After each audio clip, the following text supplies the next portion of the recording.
Kim Chiu, nahuli sa sariling bibig. Umami na kasi. Say mo, Paulo. I've seen a lot of change, been through a lot of pain.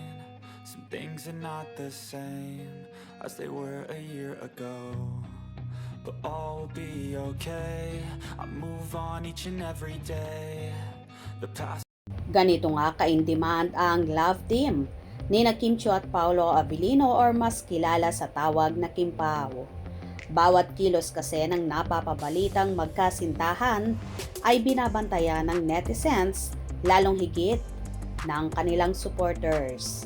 Sa noontime show, kasi na It's Showtime, sa segment na Especially For You, ay palagi ngang nabubunot si Kimi ng kanyang mga kasamahan kagaya na lang nito, kung saan nagdidiskusyon ang mga host dito. At sumabat nga si Chinita Princess at sinabing, "Diba, kapag palagi kayong magkasama, malimit ay nagkakapareho kayo ng damit."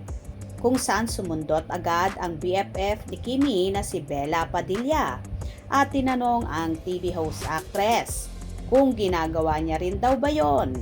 Kung saan tanging tawat ngiti lang ang isinagot ng dalaga at sinabing, "Napapansin ko lang na alam naman ng actress na may ibig sabihin ang kanyang kaibigan doon."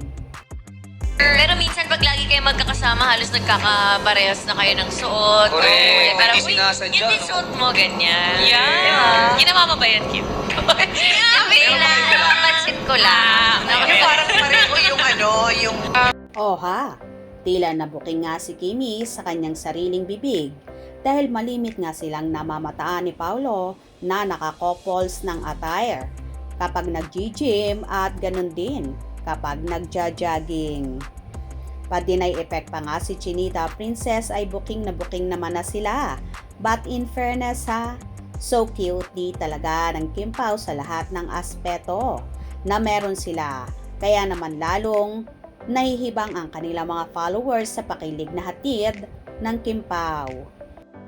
Anyway, abang-abang tayo dahil may kumakalat na mga balita na mag-a-announce daw ang Kim Pao ng status ng relationship nila bago ipalabas ang kauna-unahang pelikula nila, ang My Love Will Make You Disappear, na malapit nang mapanood sa mga sinihan.